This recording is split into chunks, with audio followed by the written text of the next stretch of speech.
Miss, take out na naman. Hindi ba mas masarap kumain dito para may libreng ngiti pa mula sa akin? Nilingon ni Irish ang nagsalita. Pawisan ng binata, hawak ang malaking sandok at halatang kagagaling lang sa kusina. Nakangisi ito, may kumpiyansa sa boses at parang walang pakialam kung ilang pares ng mata ang nakikinig sa kanya. Kuya, huwag kang makulit. Adobo at kanin lang. Take out. Wala na akong oras.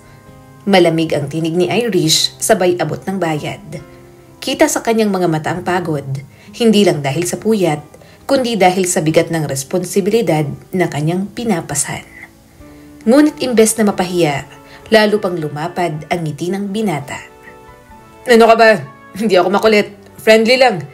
Inayos ni Julian ang apron niya at sinadyang ipatong ang isang kamay sa dibdib. Kung ayaw mo ng ngiti ko, sige, gagawa na lang ako ng espesyal na adobo para sa'yo. Bonus ko na yun sa'yo. Nilingon siya ng ilang customer at napailing. Ngunit may mga napangiti rin. Sanay na ang lahat sa karinderya sa pagiging palabiro ni Julian. Ang pinakamasipag at pinakamaingay na cook na parang artista kung makaporma. Si Irish naman, imbes na tumawa, napabuntong hininga. Humarap sa cashier. Ate, pakibilis na lang baka mahuli ako sa klase. Sa universidad, pumapasok si Irish bilang kolehiyo. Kumukuha ng kursong business management. Sa gabi naman, isa siyang call center agent.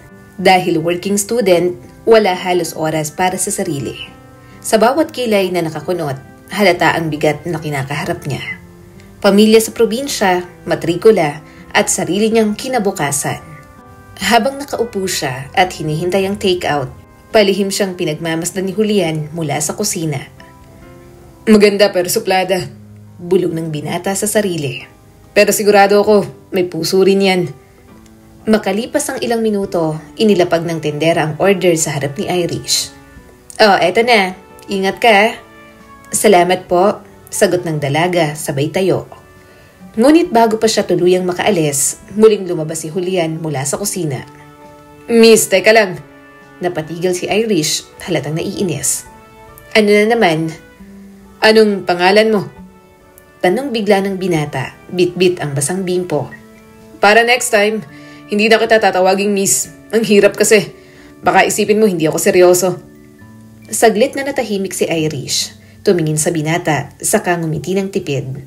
Irish, at least lang, wala na tong next time. Busy ako. Ngumiti palalo si Julian, parang nanalo sa pustahan. Irish, bagay sa'yo. Sweet. Para bang sa unang tikim, mapapangiti ka agad. Naglakad si Irish palayo, hindi na lumingon. Ngunit sa loob-loob niya, ramdam niyang kakaiba ang tapang ng binatang yon. Hindi siya sanay na may ganoong klaseng taong sumusubok pumasok sa kanyang mundo. Sa mga sumunod na araw, muling nag-cruise ang landas nila. Sa tuwing dadaan si Irish sa karinderya, nandoon lang si Julian. Nakangiti, handang magbiro, at tila ba alam ang eksaktong oras ng pagdaan niya. Minsan, kahit ayaw aminin ni Irish, may aliw din siyang nararamdaman sa kakulitan ni Julian. Adobo na naman, biro ni Julian habang iniaabot ang plato. Para bang ito lang ang lagi mong gusto. Ngumiti si Irish at umiling. Kasi masarap kapag ikaw nagluluto. Pakikisakay ng dalaga sa biro nito. Napangiti si Julian sabay kindat. Yan ang gusto kong marinig mula sa'yo. Sa loob ng ilang linggo, naging bahagi na ng routine ng dalaga ang makitang muli ang binata. Kahit pa pinipilit niyang iwasan ang lambing at kakulitan ni Julian, unti-unting sumisiksik sa pagitan ng kanyang pagod at problema. Nanligaw si Julian kay Irish pero agad ding tinanggihan ng dalaga. Busy ako, Julian. Wala akong oras para dyan. Sagot nito. Di kapag hindi ka na busy, dun mo ako sagutin. Nakangiting wika ng binata habang nangungulit kay Irish. Ewan ko sa'yo. Napailing na lang siya sa binata. Alam niyang makulit talaga ito. Nagpatuloy pa yun ng ilang buwan. Palaging ganoon ang eksena nilang dalawa. Isang araw, habang kumakain si Irish sa karinderya, nilapitan na naman siya ni Julian. Bakit ba hindi ka sumusuko? Tanong ni Irish isang hapon habang nakaupo silang dalawa sa karinderya. Hawak niya ang plastic cup ng malamig na soft drinks at halatang inis pero may bahid ng ngiti sa gilid ng labi. Nagkibit balikat si Julian, nakapatong ang siko sa mesa, nakatitig sa dalaga. Sabi ko na hindi kasi ako sumusuko kapag alam kong may laban. Laban agad? Ano to, labanan? Inis na sagot ni Irish sabay higop ng inumin. Hindi naman to labanan, pero parang gano'n na rin. Kasi kailangan kong ipaglaban ng isang bagay na importante sa akin. At sa ngayon, tumigil siya sandali, tumitig ng direkta sa mga mata ni Irish. Ikaw yun. Napabuntong hininga siya at pabilis na umiwas ng tingin. Julian, seryoso ako. Wala akong oras. Ang dami kong kailangang gawin. Pamilya ko sa probinsya, matrikula ko, trabaho ko sa gabi. Alam ko, agad na putol ni Julian, medyo lumambot ang tono. Kaya nga mas lalo kong gusto na nandito ako. Para kahit pa paano may kasama ka, may sandalan ka. Hindi nakasagot agad si Irish. May kakaibang init na gumagapang sa dibdib niya. Hindi siya sanay na may nagsasalita ng ganoon sa kanya. Totoo, diretso, at walang halong biro. Makalipas ang ilang linggo, nagbago ang dynamics nila. Hindi na lang laging malamig ang pakikitungo ni Irish. Minsan, kapag tinutokso siya ni Julian, imbes na mainis, napapangiti siya. Oy Irish, tingnan mo! Sigaw ni Julian mula sa kusina. Hawak-hawak ang isang kawali. Special pansit canton. Niluto ko para sa'yo. Napakunot noo si Irish. Hindi naman ako umorder niyan na. Libre, hindi ba't sabi mo, lagi kang pagod? Oh, eto, dagdag energy. Napalunok si Irish, halatang nahihiya. Baka pagalitan ka ng may-ari niyan. Wala to, ako ang may gawa, ako mananagot. Saka gusto kong makita kang busog. Napailing ang dalaga pero hindi nakatanggi. Salamat. At doon, unang beses silang sabay kumain sa isang mesa. Sa dami ng taong kumakain sa karinderya, parang silang dalawa lang ang naroon. Isang hapon, nadatna ni Julian si Irish na nakaupo mag-isa sa gilid ng kalsada. Hawak ang cellphone at tila ba may bigat na pinoproblema. Okay ka lang ba? Tanong ng binata, dahan-dahang naupo sa tabi niya. Napalingon si Irish, bakas ang pamumugto ng mata. Oo, huwag mo na akong intindihin. Ngunit hindi siya umalis. Sa halip, inabot niya ang hawak na bote ng tubig. Sabi nila, kahit papano, nakakatulong ang malamig na tubig para sa pagod at luha. Libre ko na yan sa'yo. Hindi napigilan ni Irish ang mapangiti ng kaunti. Makulit ka talaga? Hindi ako makulit. Concern lang. At doon, unang beses na nakita ni Irish ang hindi lang pala kakulitan ang meron kay Julian. May puso rin itong handang makinig. Isang Sabado, niyaya ni Irish si Julian na lumabas, kasama ang 3 matalik niyang kaibigan. Julian, gusto mong sumama? Para makilala mo naman sila. Talaga? Hindi maitago ng binata ang tuwa. Ibig sabihin, pasado na ako kahit konti. Wala pa akong sinasabi. Mabilis na sagot ni Irish, ngunit bakas ang tawa sa tinig. Basta sumama ka na lang. Ayaw kong pagtawanan nila ako na wala akong kasama. Di ako na lang, para hindi ka pagtawanan. Sagot ng binata na parang nanalo sa loto. Sa isang maliit na cafe malapit sa pamantasan, nagtipon ang 4 na babae. Doon unang ipinakilala ni Irish si Julian. Guys, si Julian, wika ni Irish, medyo nahihiya. Siya yung naikwento ko sa inyo na kaibigan ko. Kaibigan lang? Agad na singit ng isa sa mga kabarkada nito sabay tawa. Namula si Irish. Oo nga, huwag kayong pala desisyon. Ngumisi si Julian at bahagyang yumuko. Ako na mismo ang nagsasabi. Manliligaw niya ako at gusto ko kasing maging higit pa sa kaibigan. Nagkatinginan ang mga babae. Sabay-sabay na pa. Grabe naman.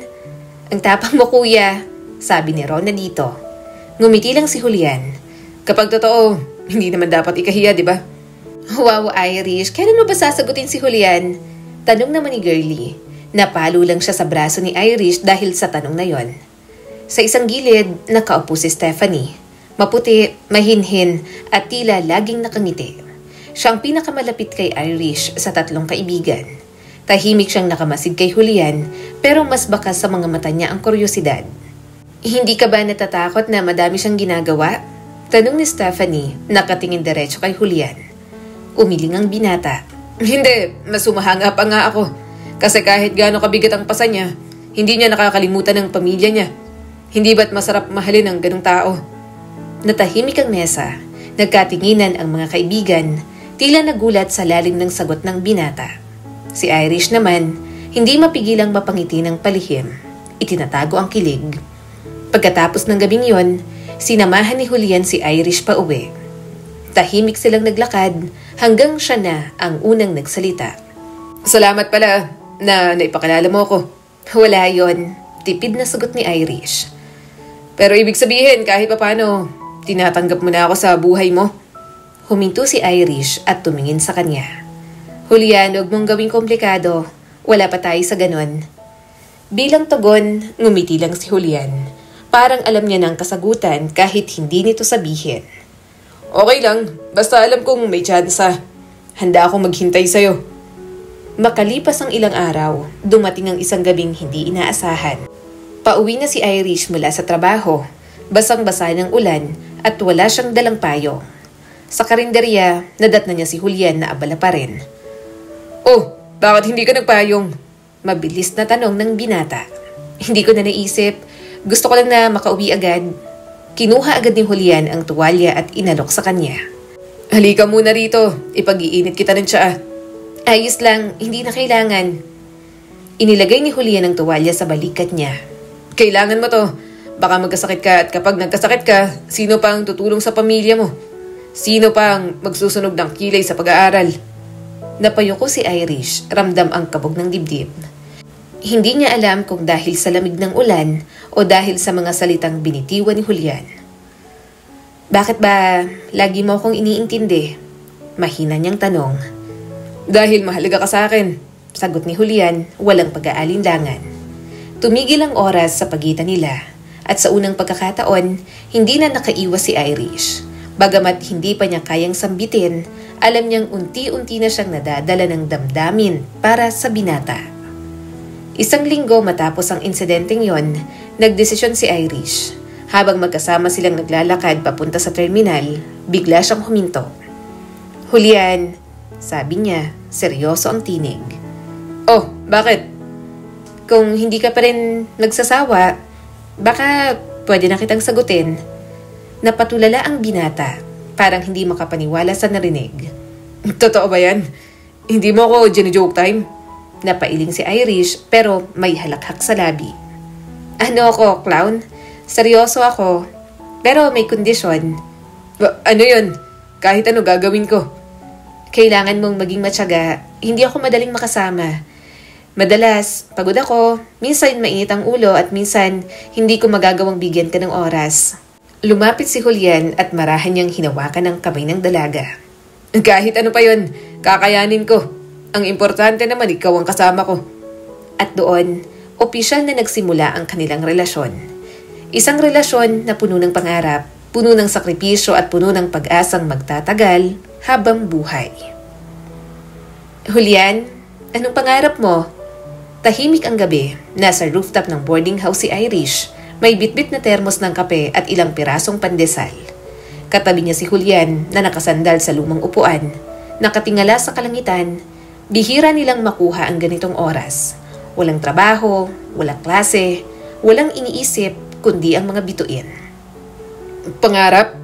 Ngumiti si Julian sa bumuntong hininga.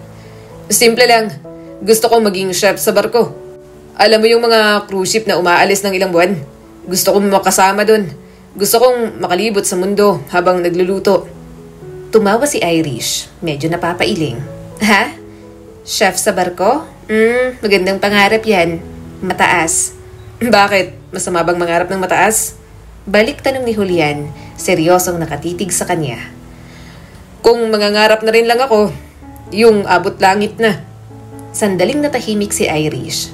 Sa likod ng kanyang isip, ramdam niya ang kaseryosohan sa tinig ng binata.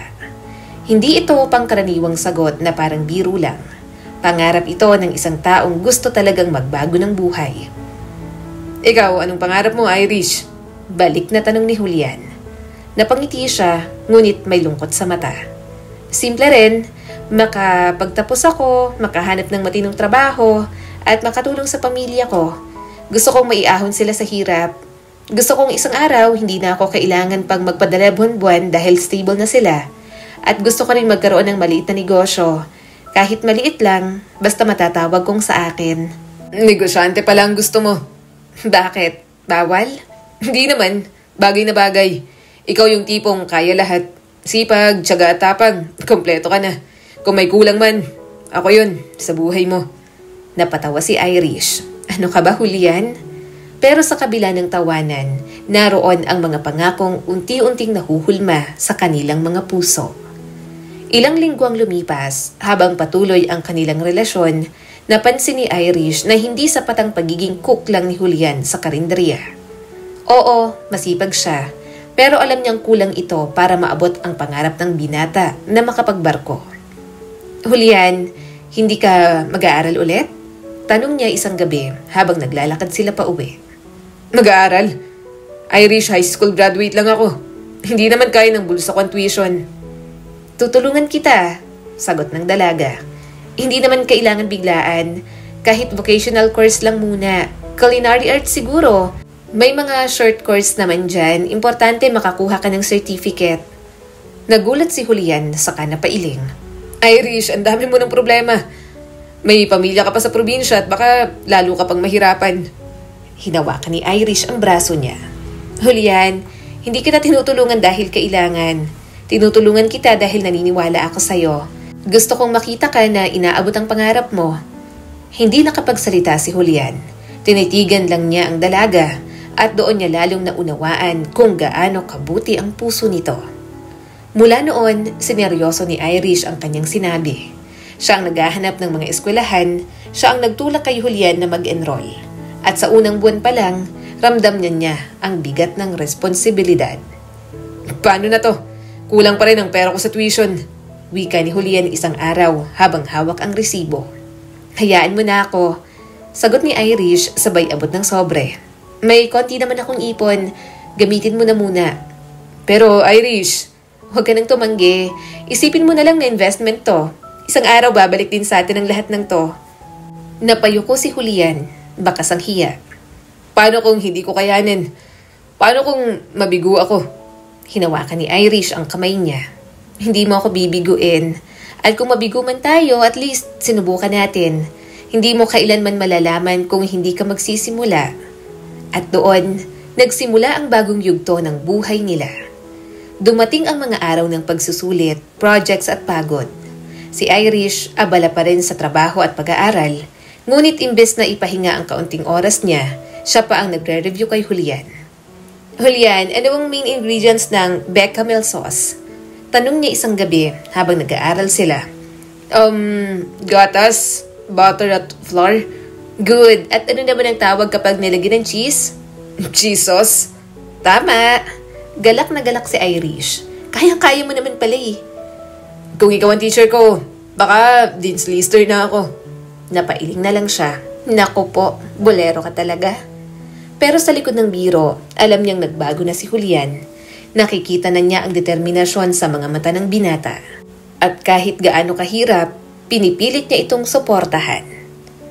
Isang gabi, habang nagpapahinga sila sa maliit na parke, napansin ni Julian ang pagod sa mukha ng dalaga. Irish, nahihirapan ka na ba? Kung gusto mo, tigil na natin to. Huwag mo na akong tustusan. Umiling si Irish kahit halatang pagod. Julian, hindi ko ginagawa to para sa'yo lang. Ginagawa ko to para sa ating dalawa. Gusto kong makita kang maabot ang mga pangarap mo. At kung darating ang araw na ako man ang manghina, sana ikaw ang sumalo sa akin. Mahigpit na niyakap ni Julian ang dalaga. Pinapangako ko, Irish. Kapag dumating ang araw na ako naman ang malakas kumita, hindi kita hahayaang mapagod. Dumaan ang mga buwan, nauna si Irish na graduate. Proud na proud si Julian na isa sa mga audience. Palakpak ng palakpak habang umaakyat siya ng entablado. Pagkatapos ng graduation, niyakap siya ng binata. Irish, isang araw, ako naman ang makakaakyat ng stage. At ikaw ang magiging dahilan nun. Ngumiti si Irish, labis ang tuwa. At ako ang pinakamalaking tagahanga mo. Agad ipinokos ni Irish ang sarili sa paghahanap ng magandang trabaho. Makalipas lang ng 2 linggo, nakalipat na agad siya. Masaya siya na nakuha niyang offer. Higit na mas tumaas ang sahod niya kaysa bilang call center agent. Dahil doon, lumaki ang padala sa probinsya at may pagkain pa sila sa labas ng kanyang boyfriend na si Julian. Makalipas ang 2 taon, natupad din ang pangarap ni Julian na makatapos. Nakadalo si Irish sa kanyang pagtatapos, dala ang mga sakripisyo, pawis at gabing halos walang tulog. Habang nakasuot ng toga si Julian, hinanap agad niya ang dalaga sa audience. At nang makita niya ito, nagkatitigan sila. Mata sa mata, puso sa puso, at pareho nilang alam na ang lahat ng pinagdaanan nila ay hindi nasayang. Salamat, Irish, bulong ni Julian matapos ang seremonya. Dahil hindi ka sumuko sa akin. Ngumiti si Irish, puno ng pag-asa. Ngayon, simula na to. Pangarap mo, pangarap ko, sabay nating aabutin. Hindi ako makapaniwala. Graduate na ako. Nakahawak pa rin si Julian sa medalya at diploma na hawak-hawak niya matapos ang graduation ceremony. Katabi niya si Irish na mas masaya pa kesa sa kanya. Bakit? Hindi mo ba ini-expect? Biro ni Irish sabay tapik sa braso niya. Hindi, kasi nung una parang imposible. Pero nandito ka. Ikaw ang dahilan kung bakit ako nakarating dito. Napangiti si Irish, may luha pa sa gilid ng mga mata. Julian, sinimulan mo to dahil naniwala ka sa sarili mo. Ako, ginawa ko lang ang parte ko, ang maniwala ang sa'yo.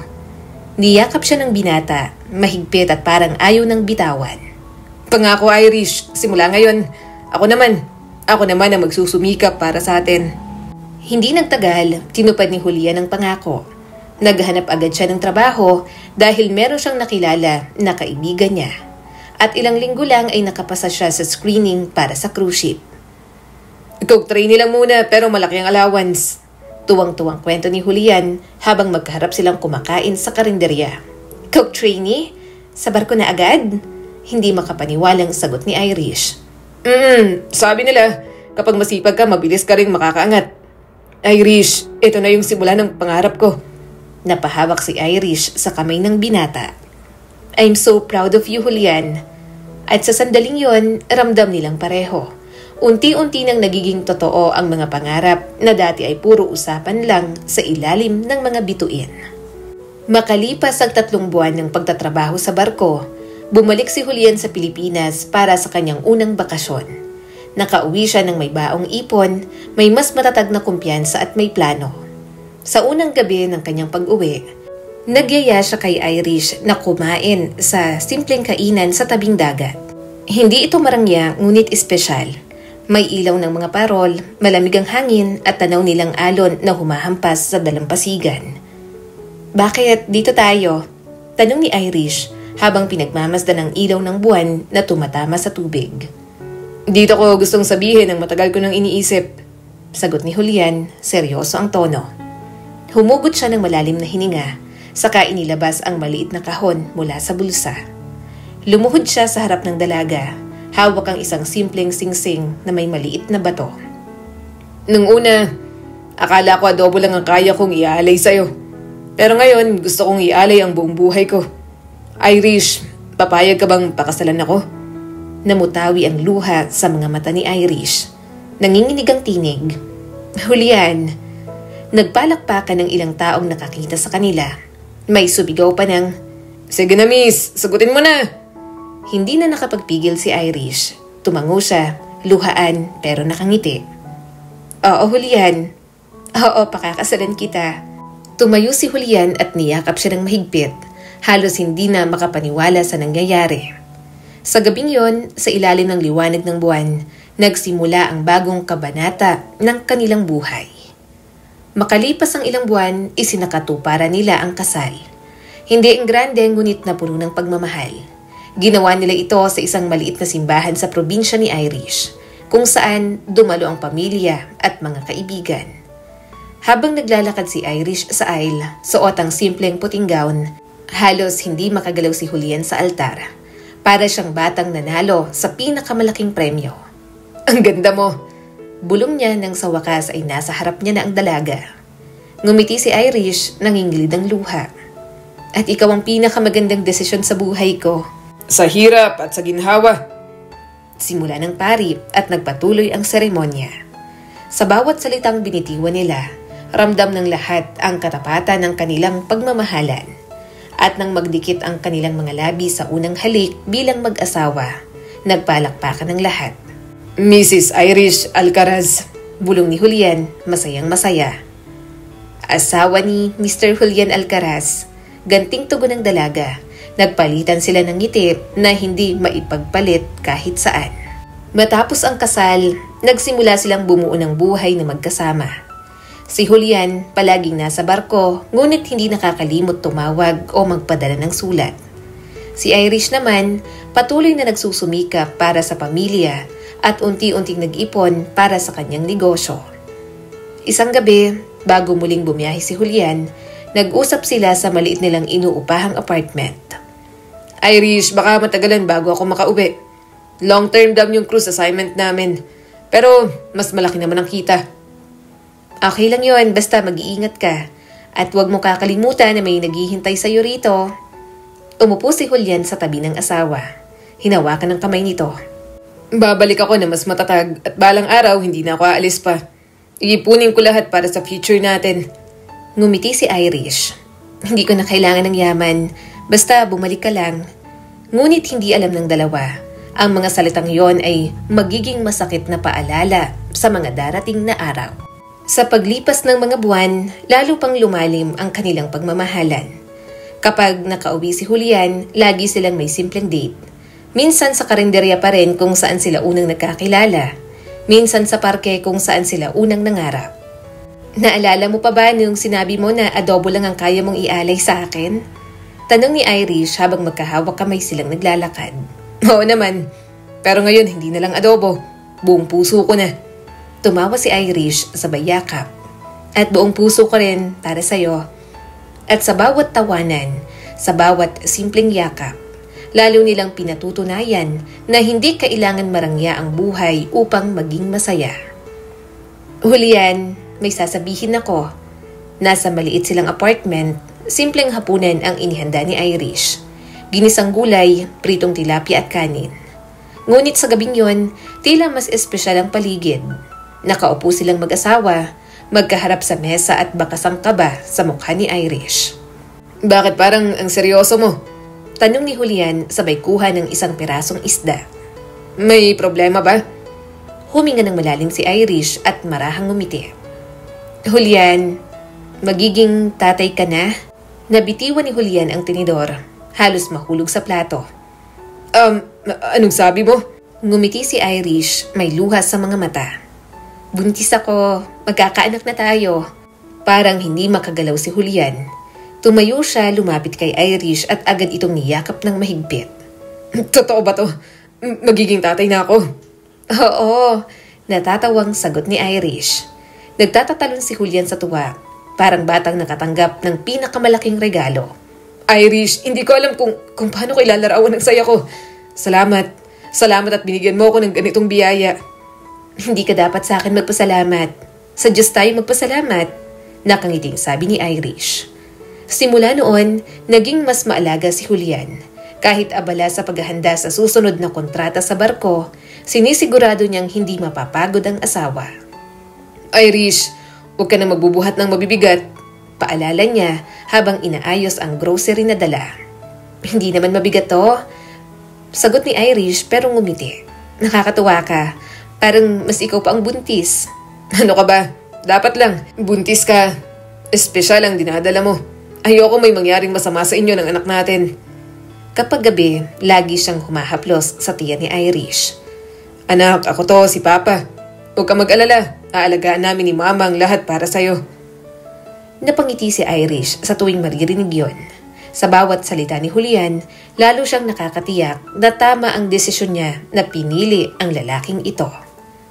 Lumipas pa ang mga buwan, dumating ang araw na isinilang ang kanilang unang anak. Mahabang oras ng labor, pawisan at nanghihina si Irish, habang hawak ni Julian ang kanyang kamay. Kaya mo yan, Irish. Bulong niya. Halos maiyak na din. Dito lang ako. Julian, ang sakit.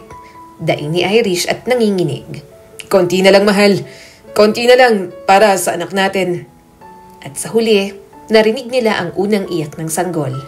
Isang malakas na sigaw na parang musika sa kanilang mga tenga. "Congratulations!" sabi ng doktor sabay abot ng maliit na sanggol. "Narito ng baby girl ninyo." Naluha si Julian habang kinikilala ang anak nila. Irish, tingnan mo, ang ganda niya. Parang ikaw.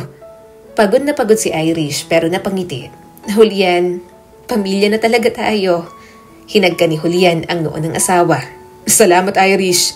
Kayo ang pinakamagandang biyayang natanggap ko. Samantha ang ipapangalan natin sa kanya. Lumipas ang mga taon, naging masaya at makulay ang buhay ng kanilang pamilya.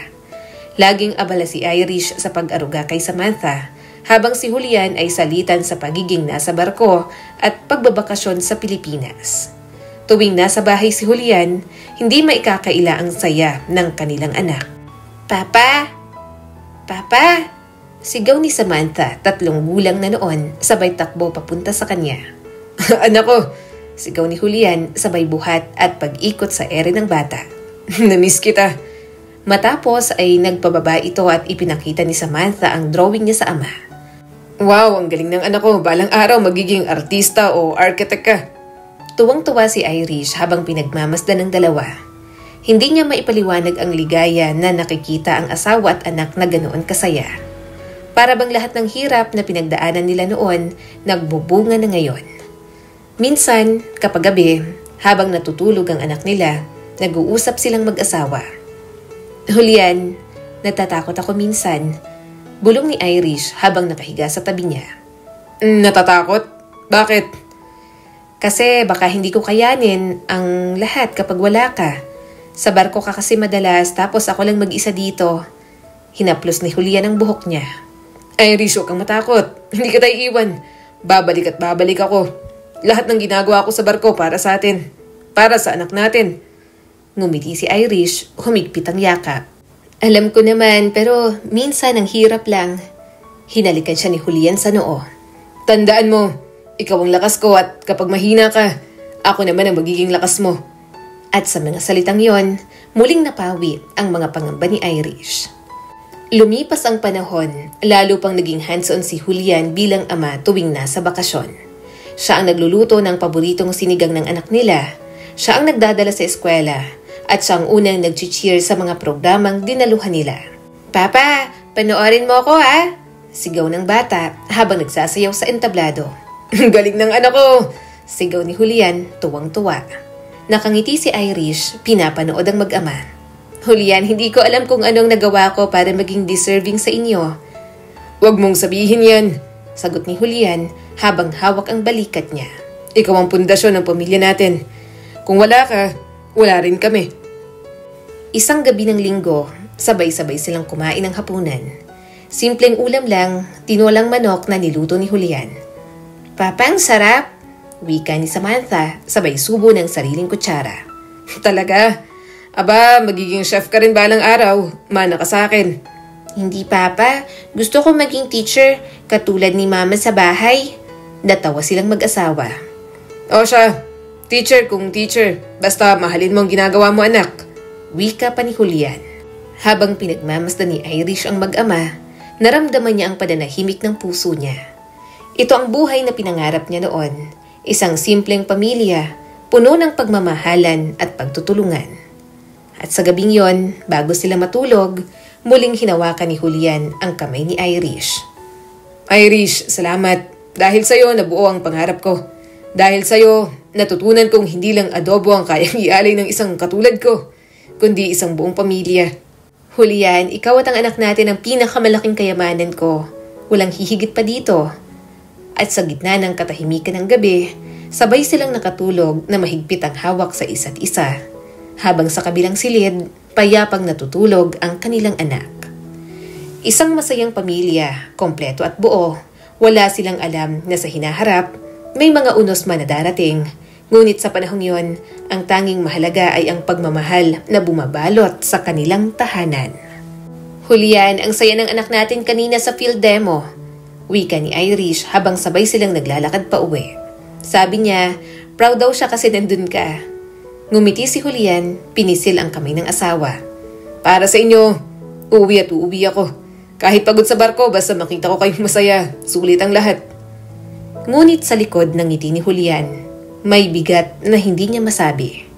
Ilang buwan niya nang nararamdaman ang paninikip ng dibdib, paminsan-minsang pagkahilo at mabilis na pagkapagod. Pero ayaw niyang ipaalam kay Irish.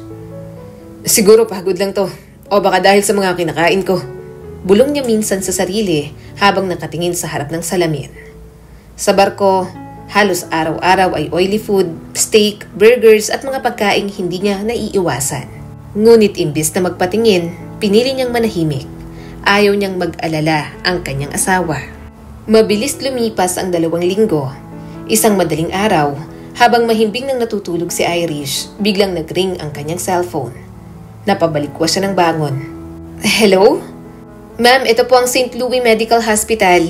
Dinala po dito ang asawa niyo, si Sir Julian Alcaraz. Inatake po siya sa puso. Nanlaki ang mga mata ni Irish, nanginginig ang kamay. Ano? Paano nangyari?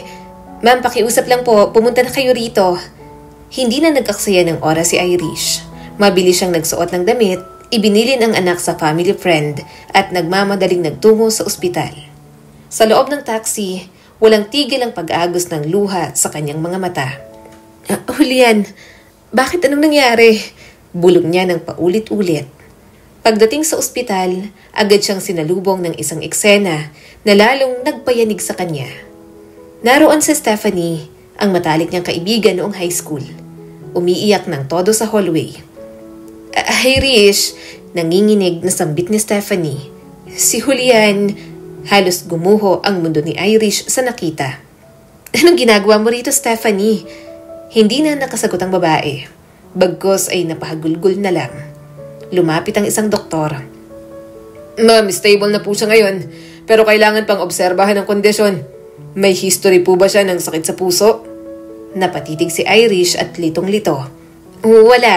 Wala siyang sinasabi at hindi ko alam. Kung ganoon, malamang ay matagal niya nang nararamdaman pero hindi ipinapaalam. Malaki ang posibilidad na dala to ng lifestyle at madalas na fatty foods, walang pahinga at stress. Parang binuhusan ng malamig na tubig si Irish. Naalala niya ang mga pagkakataon na umuuwi si Julian na galing sa barko. Palaging kumakain ng mga karne, chicharon at matatabang ulam. Madalas niyang pinagsasabihan, pero ang lagi nitong sagot, minsan lang naman, kaya ko to. Ngayon, heto na. Ang katawang minsang sandigan niya, ngayon ay nakaratay at naghihina. Nang pinayagan siyang pumasok sa loob ng kwarto, muntik nang bumigay ang tuhod ni Irish. Naroon si Julian, may nakakabit na mga tubo at monitor. Namumutla, mahina at halos hindi makapagsalita. Julian, luha niyang sambit sabay lapit sa kama. Bahagyang iminulat ng lalaki ang mga mata. Pinilit nitong ibukang labi ngunit mahina lang na ungol ang lumabas. Bakit hindi mo sinabi? Bakit itinago mo to sa akin? Tumingin lang si Julian. May bahagyang ngiti na para bang sinasabing ayaw kitang pag-alalahanin. Walang salita, tanging luha at hapdi ng kanyang tingin ang sumagot. Julian, asawa mo ko. Hindi ba dapat kasama mo ko sa lahat? Nangingilid na ang mga luha ni Irish. Nanatiling tahimik si Julian, pilit kumukuha ng lakas sa bawat hinga. Ang katahimikang yon ang lalo pang nagpasakit sa puso ni Irish. Mahal niya ang asawa, ngunit hindi niya maintindihan bakit naroon si Stephanie noong inatake si Julian. Lumabas siya ng kwarto at agad hinarap ang dating kaibigan. Stephanie, sabihin mo nga sa akin, bakit mo kasama si Julian?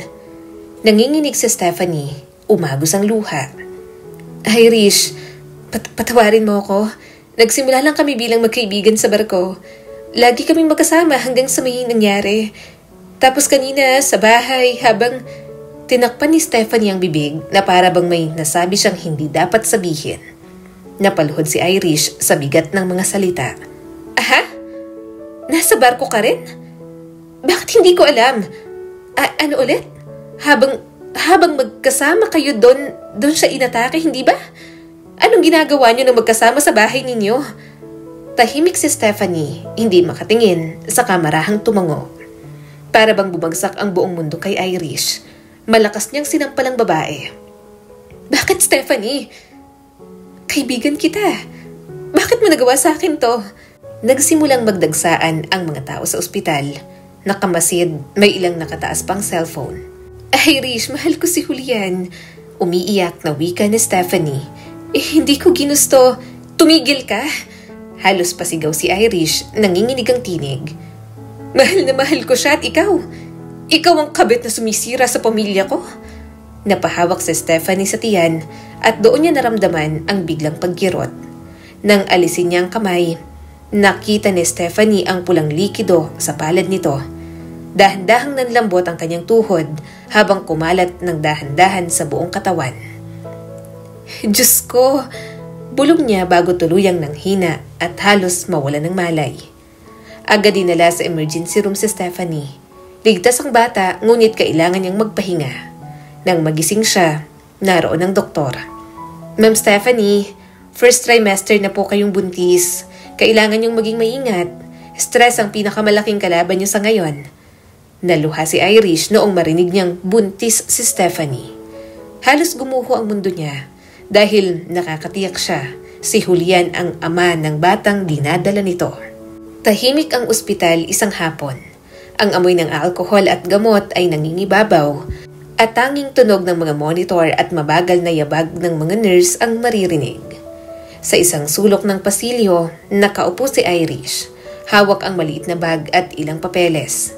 Ilang araw na siyang halos hindi umuuwi. Hindi dahil sa pagmamahal, kundi dahil sa tungkulin. Bilang ina ng kanilang anak at bilang dating asawa sa papel ng lalaking halos winasak ang kanyang buhay. Nang payagan siyang muling pumasok sa silid, muntik nang bumigay ang tuhod niya. Naroon si Julian, nakaratay, payat at namumutla. May nakakabit na tubo sa ilong at braso at sa tabi ng kamay may maliit na notepad at ballpen. Hindi na siya halos makapagsalita kaya't isinusulat na lamang ang nais sabihin. Nang makita siya, pinilit ni Julian ng umiti, mahina at pilit. Kumuha ng ballpen at nagsulat ng dahan-dahan. Nang iabot ang papel, nanginginig pa ang kamay nito. Mahal, sorry. Yon ang mababasa sa sulat. Matagal na nakatitig si Irish sa mga salita. Dati, ang simpleng mahal mula kay Julian ay sapat para magpatibay ng araw niya. Ngayon, para na lang itong hungkag na titik. Walang laman, walang bigat, kundi pait. Pinsil niya ang kamay ni Julian, ngunit malamig ang kanyang haplos. Walang init gaya ng dati. Huminga siya ng malalim bago nagsalita. Julian, mahina, ngunit buo ang kanyang tinig. Huwag ka nang magsulat ng mga salitang alam mong hindi ko na kayang paniwalaan. Hindi ko na kayang lokohin ang sarili ko. Napakurap si Julian, muling sumulat sa notepad. Hindi ko sinasadya.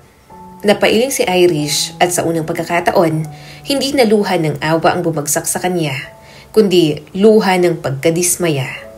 Huwag mong sabihin na hindi mo sinadya. Alam ko ng lahat. Alam ko nang si Stephanie ang kasama mo nung inatake ka. At kung anong kamunduhan ang ginawa nyo. At alam ko rin na nabuntis mo siya. Nalaki ang mga mata ni Julian, nanginginig ang labi. Pinilit niyang tinutulak ang hangin palabas. Parang gustong magpaliwanag ngunit wala ng boses na lumabas. Alam mo ba? Nagpatuloy si Irish, nanginginig ang tinig pero matatag. Ilang gabi akong hindi makatulog dahil paulit-ulit na bumabalik ang tanong sa isip ko. Ano bang kulang sa akin? Ano ba ang dapat kong gawin para hindi ka na tumingin sa iba? Pero sa huli na-realize ko, hindi ako ang kulang. Ikaw ang pumili, ikaw ang nagkulang. Natahimik ang buong silid. Tanging tunog ng monitor ang naririnig. Si Julian, bagaman mahina, ay muling kumapit sa kamay niya. Animoy humihingi ng kapatawaran. Ngunit sa pagkakataong yon, wala ng pag-ibig na nadama si Irish. Awa na lamang at kaunting kirot ng alaala ng isang lalaking minsang minahal niya ng buo. Julian, mahina niyang sabi. Ilang taon tayong magkasama. Pinagtiisan ko ang lahat ng hirap. Tiniis ko ang mga sugat. Dahil naniniwala akong pamilya tayo. Pero nang pinili mong ipagpalit ako, sinira mo na rin ang lahat ng pangarap natin. Kinuha niya ang isang papel mula sa bag, mga dokumentong matagal niya nang pinag-isipan. Ito ang huling beses na bibisitahin kita. Gusto ko nang maghiwalay tayo. Hindi ko na kayang ituloy ang kasal natin na ako na lang ang lumalaban. Mabilis na gumuhit ang luha sa gilid ng mata ni Julian. Pinilit niyang sumulat uli sa notepad, ngunit nanginginig ang kamay niya, halos hindi mabuo ang titik. Please, ang tangi niyang naisulat bago mahulog ang ballpen. Tinapunan siya ng malamig na tingin ni Irish. Hindi na ako magpapadala sa pagpapaawa mo, Julian. Ginawa ko na yun nun. Umiyak, nagmakaawa, nagsumamo. Pero ngayon hindi na. Hindi dahil wala na akong nararamdaman, kundi dahil natutunan kong mas mahalagang anak ko kaysa sa kahit na anong relasyon. Tumalikod si Irish, pinahid ang luha at huminga ng malalim. Nandito ako para kay Samantha. Para sa kanya, mananatili akong matatag. Pero para sa'yo, eto ng wakas. Paglabas niya ng silid, muntik na siyang bumigay sa pasilyo. Ngunit sa isip niya, may katahimikan na, hindi dahil nawala ang sakit, kundi dahil sa wakas, natapos na ang kabanatang matagal nang nagpapahirap sa kanya. Samantala, naiwan si Julian sa loob ng silid. Nakatingin sa kisame, ang monitor ay tuloy-tuloy sa mahinang beep, at ang notepad ay nakalugmok sa sahig. Sa kanyang isipan, paulit-ulit ang mga salita ni Irish. Ikaw ang pumili, ikaw ang nagkulang. Alam niyang huli na ang lahat. Ang mga salitang hindi niya nasabi, ang mga pangakong hindi tinupad, lahat ay lumipad na parang abo sa hangin. At sa katahimikan ng ospital, tanging alaala na lamang ng kanyang sariling pagkakamali ang naiwan sa kanya. Sa hallway, nagkalat ang mga video ng kanilang komprontasyon.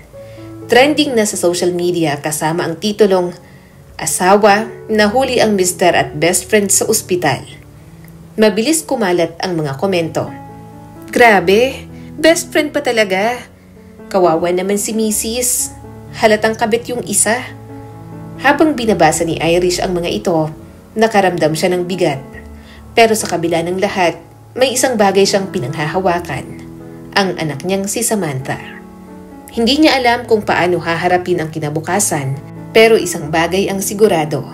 Hindi siya papayag na tuluyang masira ang pamilya niya. Grabe, napanood mo na ba yung video? Alin, yung sa ospital? Yung nahuli ng misis ang asawa at best friend? Oo, Diyos ko, trending na sa social media ngayon. Ang dami ng reactions. Umalingaw-ngaw ang bulungan ng mga tao sa buong bayan. Kahit saan magpunta si Irish, ramdam niya ang bigat ng mga matang nakatingin sa kanya. Hindi sa awa, kundi sa paghanga sa tapang niyang ipaglaban ng sarili. Ngunit higit sa lahat, nararamdaman din niya ang bigat ng kahihiyan na pasan ngayon ni Stephanie. Sa loob ng kanyang inuupahang apartment, nanginginig si Stephanie habang hawak ang cellphone. Halos lahat ng notifications ay puro pambabatikos. Kabet, ulang hiya, best friend pang tinarget. Karma na agad yan, girl. Buti nga sa'yo. Hindi to totoo. Sigaw ni Stephanie, umiiyak sabay bagsak ng cellphone sa kama. Ngunit kahit anong sigaw niya, walang makikinig. Sa harap ng social media, siya ang kontrabida, siya ang nagkasala. Isang gabi, napagpasyahan niyang mag-livestream at gusto niyang ipaliwanag ang kanyang side. Umaasa na may makakaintindi. Magandang gabi.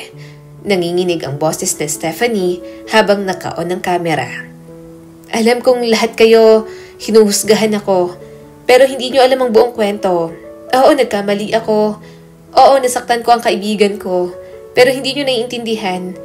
Isa akong HR sa barko, mahirap, malayo sa pamilya. Nagiging sandalan namin ni Julian ng isa't isa.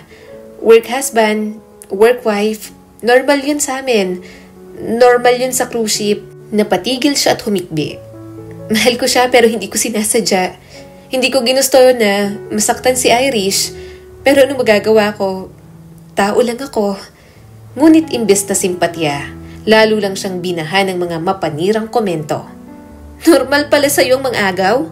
Work husband? Ang cheap mo. Hindi ka nakakaawa, Stephanie. Ikaw ang may kasalanan. Sa halip na tulungan siya ng kanyang paglalantad, lalo pa siyang binagsak ng social media. Sa bawat minuto ng live, parami ng parami ang bashers. Napahagulgol si Stephanie habang naka-live. Pinagtatawanan siya ng mga nanonood. Natapos ang live na luhaan siya at sa halip na gumaan ng dibdib, mas lalo siyang binalot ng pagsisisi. Samantala, sa bahay ni Irish, kasama niya ang kanyang anak, Habang natutulog ang bata, tahimik siyang nakatingin sa cellphone. Binabasa ang mga komento. Irish, humahanga ako sa'yo, ang tatag mo. Kaya mo yan, ikaw ang inspirasyon namin. Grabe ka, Lodi. Hindi ko kaya ang pinagdaanan mo. Napaluha siya dahil sa lakas na ibinibigay ng mga taong hindi niya naman kilala. Sumusuporta ang mga ito sa kanya. Ngunit para kay Stephanie, mag-isa siyang lumalaban. Kinabukasan, tinawagan siya ng HR ng kumpanyang pinapasukan niya. Miss De La Vega, we regret to inform you, hindi na namin maipagpapatuloy ang kontrata mo. Delikado ka na sa imahe ng kumpanya.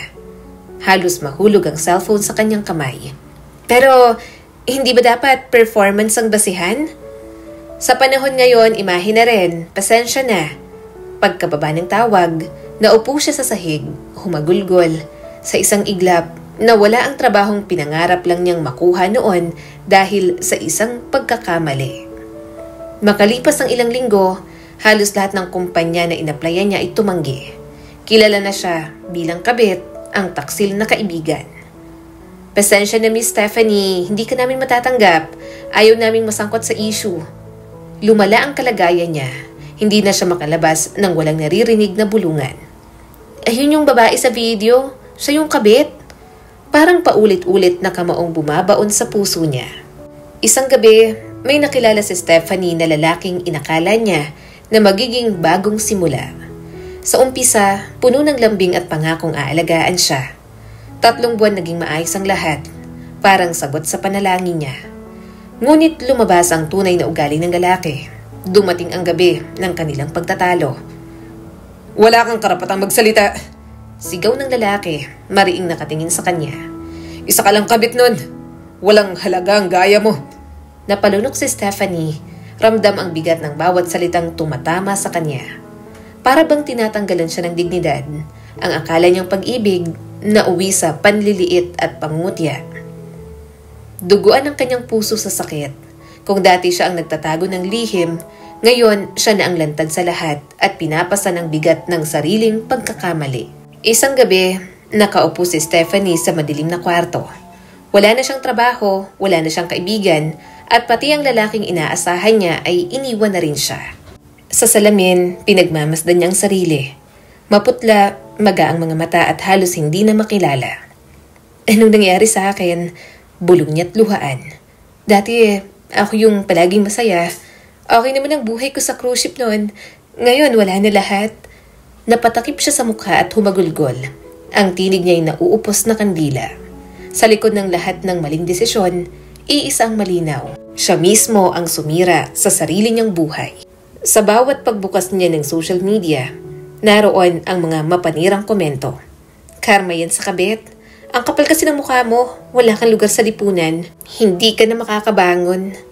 Paulit-ulit niyang binabasa ang mga yon hanggang sa hindi niya na mapigilan ang paghagulgol. Ramdam niya ang matinding panghihinayang sa buhay na sinayang niya at sa mga desisyong nagpabagsak sa kanya. Isang gabi, habang iniinda ang matinding pananakit ng tiyan, bigla siyang napaluhod sa sahig. Diyos ko, mahina niyang sambit, nanginginig habang pinipigilan ang pag-agos ng dugo. Agad siyang tinulungan ng mga kapitbahay at dinala sa ospital. Ngunit huli na, ang sanggol na inakala niyang magiging bagong simula ay nawala na rin sa kanya. Anak, patawarin mo ko, hindi na kita makakasama. Bulong niya habang nararamdaman ang lalong pagbigat ng kanyang pagkakamali at pag-iisa. Ang tanging dahilan kung bakit nananatili si Julian sa ospital ay ang insurance na nakuha niya mula sa barko. Wala nang ibang nag-aalaga, iniwasan siya ng pamilya, tinalikuran ng mga kaibigan, at ang tanging dumadalaw ay ang nurse na naka-duty. Makalipas ng ilang linggo, sinimula na siyang isailalim sa therapy. Dinala siya sa maliit na gym ng ospital, tinuruan siyang muling gumalaw, maglakad kahit ilang hakbang, at magsalita ng dahan-dahan. Ngunit sa bawat session, kitang-kita ang kawalan ng gana. Sumusunod siya pero walang sigla, walang direksyon, para bang lahat ng pagsasanay ay wala ng saysay, dahil ang puso't isip niya nananatiling bihag ng nakaraan. Kung minsan, habang nakaupo sa tabi ng bintana, mahina siyang bumubulong sa sarili. Kung nag-ingat lang ako, kung pinili ko lang si Irish, hindi nagloko, sana buo pa kami ngayon. Ngunit sa salamin ng kanyang mga mata, malinaw ang katotohanan. Huli na ang lahat at siya na lamang ang naiwan sa anino ng sarili niyang pagkakamali. Sa kabilang dako, si Irish ay unti-unti nang bumabangon. Nagsimula siyang magtayo ng maliit na negosyo, online selling at baked goods at frozen foods. At sa bawat order at kita, mas lumalakas ang kanyang loob. "Mama, ang galing mo," sabi ng anak nila, hawak ang isang box ng brownies. "Para sa iyo lahat to, anak. Para sa future mo," nakangiting sabi ni Irish. At sa tuwing mapapatingin siya sa anak, naaalala niya kung bakit siya lumalaban. Hindi para kay Julian, hindi para sa nakaraan, kundi para sa kinabukasan nilang mag-ina. Samantala, lalo namang lumubog si Stephanie. Wala na siyang kaibigan, wala na ring pamilya. Ang dating mahinhin pero masayahing babae, ngayon anino na lamang ng kanyang sarili. Isang gabi, naglalakad siya sa kalye, suot ang lumang damit, halos walang direksyon. Sa gilid ng kalsada, naririnig niya ang bulungan ng tao. Siya yung kabit. Nako, ayun kawawa na. Kahit wala naman talagang bumubulong, lahat ng yon ay nasa isip na Stephanie. Napayuko siya at pilit tinatakpan ng mukha. Ngunit kahit anong gawin niya, hindi niya na mababawi ang dignidad na nawala. At doon, sa gitna ng dilim, umupo siya sa isang bench, umiiyak. "Irish, sana mapatawad mo ako kahit huli na. Kahit sa isip lang. Kasi ako hindi ko na mapapatawad ang sarili ko." "Ma, ang dami pong orders." Masiglang tumatakbo si Samantha, may hawak na maliit na notebook na puno ng listahan ng mga customer. Nasa maliit na kusina si Irish, abala sa pagtutupi ng mga kahon ng brownies at pag-aayos ng mga frozen goods. "Talaga anak? Ilang orders?" tanong ni Irish, pawisan ngunit may ngiti sa mukha. 15 ngayong araw, tuwang-tuwang sagot ng bata. Napahinto sandali si Irish. Mula sa pagiging call center agent at working student noon, ngayon narito siya, isang ina, isang negosyante. Matapos ang lahat ng unos, pinili ni Irish na bumangon.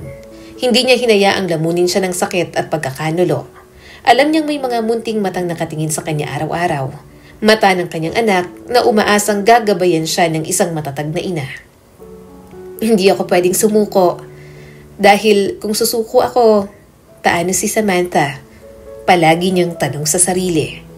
Sa bawat hurno ng brownies, sa bawat pack ng frozen goods na naibibenta niya sa online, unti-unting lumalaki ang kanyang maliit na negosyo. Isang gabi, habang sabay silang kumakain ni Samantha, biglang nagtanong ang bata. "Ma, bakit wala si Papa dito? Babalik pa ba siya?" Inosenteng tanong nito. Napasinghap si Irish. Hindi niya alam kung paano magpapaliwanag. Ngunit sa halip na kasinungalingan, pinili niyang maging totoo. "Anak, si Papa ay may sakit. Nasa ospital siya ngayon. Hindi niya tayo kayang samahan palagi. Pero mahal ka niya. Huwag mo kakalimutan yon." Tahimik ang bata, saka ngumiti. "Okay lang ma, basta nandito ka, masaya na ako." Napaluha si Irish bago niyakap ang anak. "Pangako, hindi kita iiwan. Ako ang mama at papa mo. Salamat sa lahat ng sugat. Dahil dito, natuto akong tumindig ng mag-isa." Minsang bulong niya sa sarili habang nakatingin sa kawalan. Lumipas ang mga buwan, mas lumaki ang negosyo ni Irish. May sarili na siyang tindahan at ang dating kusinang puno ng kahon at plastic, ngayon ay isang munting pwesto na may karatulang nakasulat, "Sweet Irish Delights, Home of Love and Hard Work." "Mama, ang ganda ng shop mo," tuwang-tuwang sabi ni Samantha, naglalagay ng stickers sa mga kahon. Ngumiti si Irish, pinisil ang pisngi ng anak. "Tindahan natin to anak, hindi lang sa akin, para sa future mo." At sa bawat araw na lumilipas, lalong tumitibay ang pundasyon ng kanyang buhay. Isang pundasyon na hindi nakasalalay sa sinumang lalaki, kundi sa sarili niyang lakas at pagmamahal sa anak. Umaga ng linggo, maliwanag ang araw, at sa kanto ng isang abalang kalye, makikita ang bagong bukas na cafe na pagmamay-ari ni Irish. Hindi na ito maliit na kusina sa apartment, kundi isang modernong tindahan na may mga glass display ng cakes, brownies at iba't ibang produkto. "Ma, ang daming tao," Sigaw ni Samantha habang papalapit papunta sa kanya. Ngumiti si Irish, suot ang simpleng blouse at apron. Oo anak, pero tandaan mo, hindi lang dahil masarap ang tinda natin, nandito sila dahil ramdam nilang pagmamahal na nilalagay natin sa bawat produkto. Mula sa isang maliit na negosyo, lumaki at sumikat ang brand ni Irish. Naging inspirasyon siya sa social media, tampok sa iba't ibang vlogs at news features. Samantala sa ospital, nanatiling nakaratay si Julian, halos wala nang dumadalaw. Ang insurance na minsang nagsalba sa kanya, paubos na. Sa isang sulok ng kanyang silid, nakatingin siya sa larawan nilang pamilya. Siya, si Irish at si Samantha. Irish, bulong niya, nanginginig ang boses. Sana mapatawad mo ako, kahit hindi mo na ako balikan. Ngunit alam niyang huli na ang lahat. Ang isang taong minsan ay nagsakripisyo para sa kanya, ngayon mas matagumpay nang wala siya. Si Stephanie naman, tuluyang bumagsak. Wala ng trabaho, iniwan ng nobyo at halos wala ng pagkukunan ng kabuhayan. Nakikituloy siya ngayon sa isang kamag-anak na halos hindi rin siya matanggap. Ate, ilang buwan ka na dito. Wala ka pa rin trabaho. Hindi pwedeng ganito habang buhay. Malamig na sabi ng pinsan niya. Napatungo sa Stephanie. Alam ko naman, pero wala nang tumatanggap sa akin. Sa bawat interview, kilala nila ako bilang yung babae sa video. Bumagsak siya sa kama. Humahagulgol. Ang dating babaeng puno ng tiwala sa sarili, ngayon ay nilamon ng sariling kasalanan at kahihiyan. Mama, paglaki ko gusto ko ring maging katulad mo, matapang at patalino, nakangiting sabi ni Samantha. Napangiti si Irish, niyakap ang anak. Anak, hindi mo kailangan maging katulad ko. Gusto ko lang maging masaya ka at maging totoo sa sarili mo. Yun ang pinakamahalaga. Sa labas ng kanilang bahay, tahimik na nakatingala si Irish sa kalangitan. Naalala niya ang lahat ng pinagdaanan, ang mga luha, ang pagkakanulo, ang kahihiyan, at ang mga gabing halos sumuko na siya. Ngunit heto siya ngayon, matatag, may negosyo, may anak na kanyang inspirasyon, at may dignidad na hindi kailanman nawala.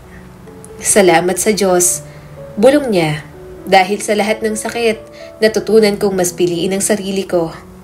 Maraming taon ang lumipas, isang umaga sa bagong branch ng cafe ni Irish sa Antipolo.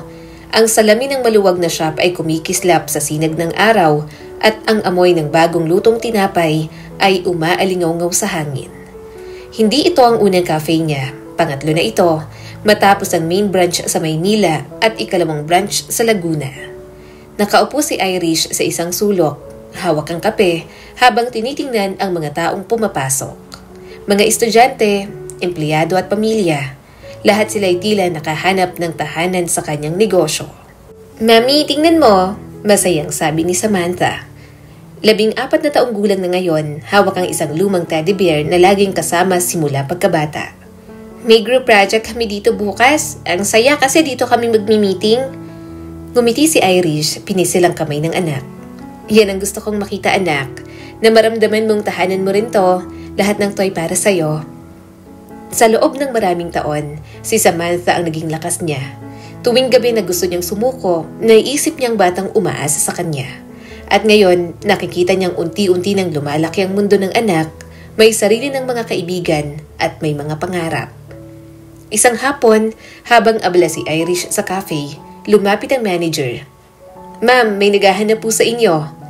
Paglingon niya, isang lalaking nakaputing polo, may dalang bulaklak ang nakatayo sa pinto. May malawak ng ngiti sa mga labi. Magandang hapon, bati niya.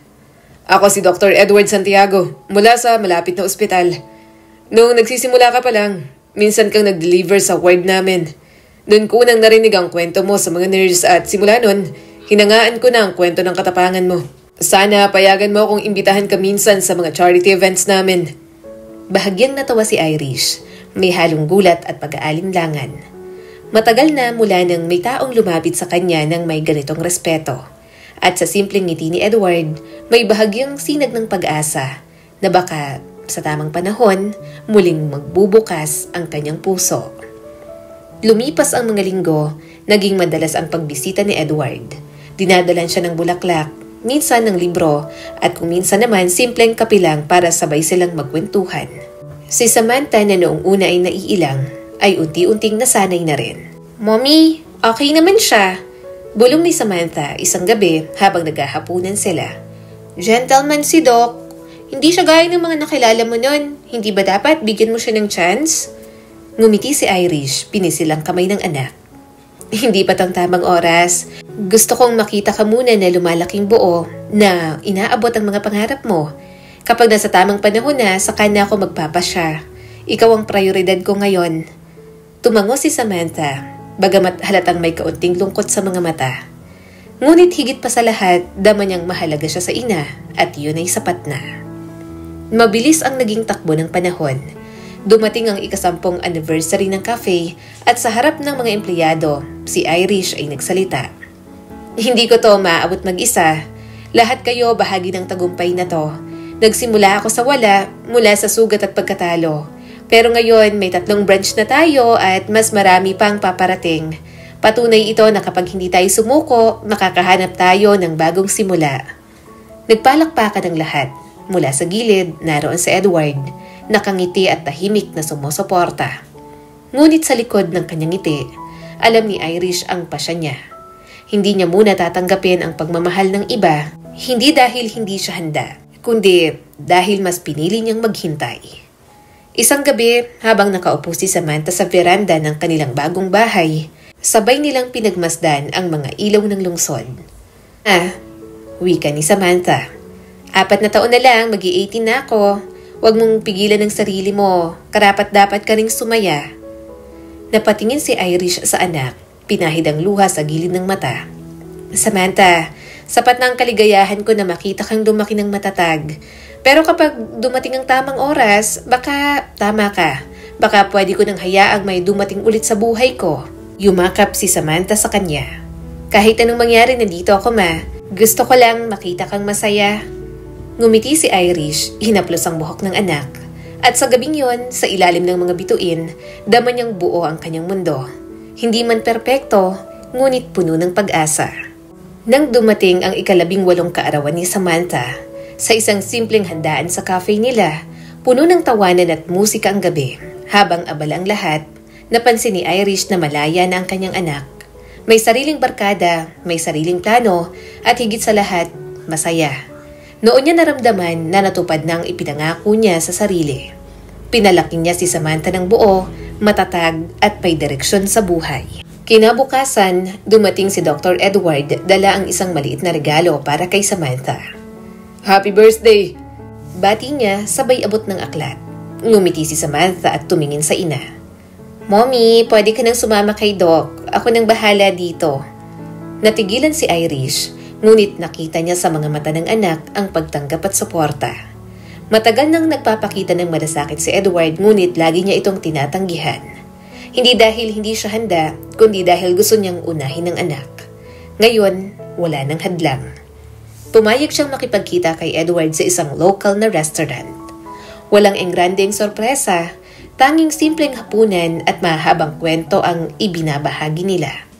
Pinag-usapan nila ang buhay, mga pangarap na gustong maabot at mga takot. At sa bawat sandali, dama ni Irish ang respeto at pag-aalaga ng doktor. Hindi tulad ng sakit na iniwan ng nakaraan. Habang umuuwi sila, tahimik na ngumiti si Irish. Sa wakas, natutunan niyang buksan muli ang kanyang puso. Hindi para punan ng kulang, kundi para damhin ang kaligayahan na matagal niya nang ipinagkait sa sarili. Sa gabing yon, nagsimula ang isang bagong kabanata. Hindi bilang babaeng iniwan at pinagtaksilan, kundi bilang isang ina at babae na muling natutong magmahal sa tamang panahon. Ang kwento ni na Irish at Julian ay nagpapaalala na ang tiwala ay kayamanang hindi dapat sinasayang. Sapagkat kapag ito'y nawasak, mahirap na itong buuin muli. Ngunit ipinapakita rin na sa kabila ng sakit at pagkabigo, may kakayahan ng tao na bumangon at magtagumpay. Ang tunay na lakas ay nakikita sa pagpili ng tama para sa sarili at sa pamilya, at sa pagyakap sa bagong simula kaysa manatiling bihag ng nakaraan. Sa huli, hindi ang pagtataksil ang huhubog sa atin, kundi ang tapang at tibay ng loob na magpatuloy at magmahal muli sa tamang panahon. Muli, ako po si Skylar Guro at sana'y may bago na naman kayong natutunan sa kwento natin ngayon. Maraming salamat po.